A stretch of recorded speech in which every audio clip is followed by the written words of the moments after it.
Hello everybody. In this video we are going to talk about pectoralis minor muscle.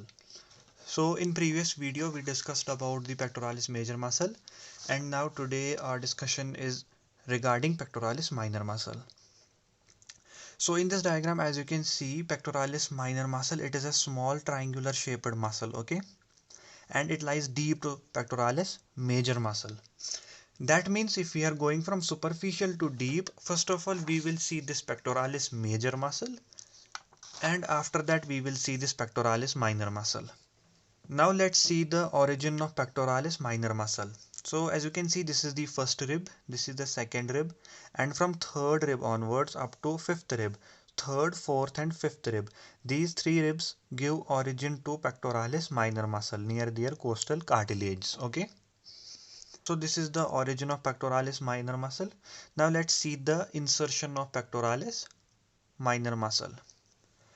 It is inserted, first of all, the pectoralis minor muscle, it will form a short thick tendon and it will be inserted into the coracoid process of scapula. Okay, so from third, fourth, fifth rib, pectoralis minor takes its origin and it is inserted into the coracoid process of scapula. Now let's see the nerve supply of pectoralis minor muscle. The nerve supply of pectoralis minor muscle is same as that of pectoralis major muscle. Both of these muscles are innervated by medial and lateral pectoral nerves. Now let's see the action of pectoralis minor muscle. First of all, it will assist in protraction of scapula. That means punching action. Okay, it assists in punching action. It depresses the point of shoulder.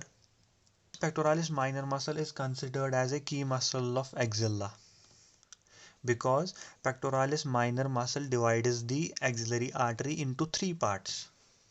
Here you can see in this diagram, this is the axillary artery and this one is the pectoralis minor muscle. Okay, so this is its insertion into the coracoid process of scapula. So as you can see, pectoralis minor muscle is dividing this axillary artery into three parts: first part, second part and third part. Okay, so it's already discussed in the axillary artery anatomy. So guys, this was all about pectoralis minor muscle. I hope you find this video helpful. Thank you guys for watching this video and do subscribe my channel.